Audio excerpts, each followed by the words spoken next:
Hello, how are you today? Well, here in Missouri, we're getting ready for a snowstorm, so we'll see what happens tonight.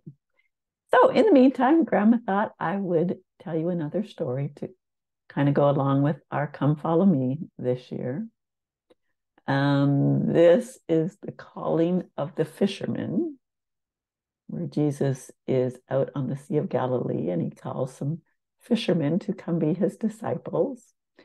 This has happened shortly after he was baptized by John the Baptist, and after he had been in the wilderness being tempted, and he was beginning his ministry.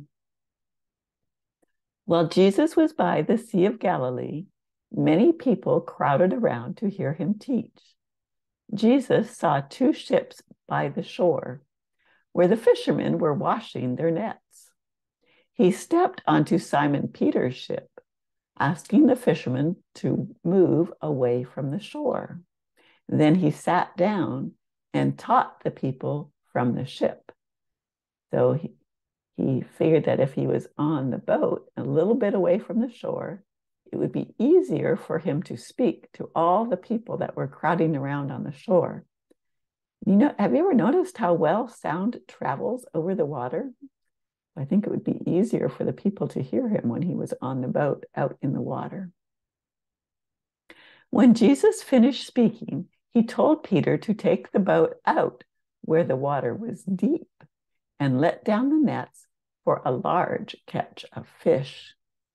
Peter told Jesus that he and the other fishermen had worked all night without catching any fish.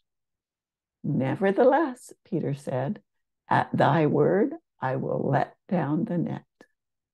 Peter and Andrew, his brother, lowered their net into the water, and it was filled with so many fish that it started to break.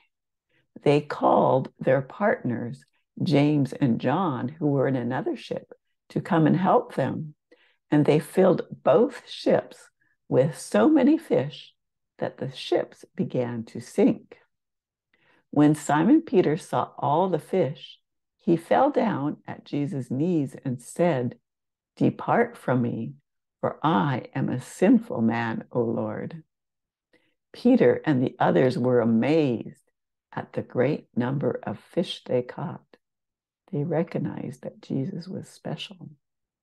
Jesus said to Simon Peter and Andrew, "Follow me, and I will make you fishers of men." And they left their nets and followed him. Jesus also called James and John to follow him. They did as he asked, and immediately leaving their ship and their father, they followed him. This is another picture with the same story of real people acting out how it might have looked when Jesus was having the fishermen cast their nets into the sea, when they caught lots and lots of fish. Now, did you notice in the story that it said that they immediately left their nets and followed him? They didn't wait around and say, "Well, I got to work for another week or two and then I'll come and follow you." But no, immediately they followed the Savior.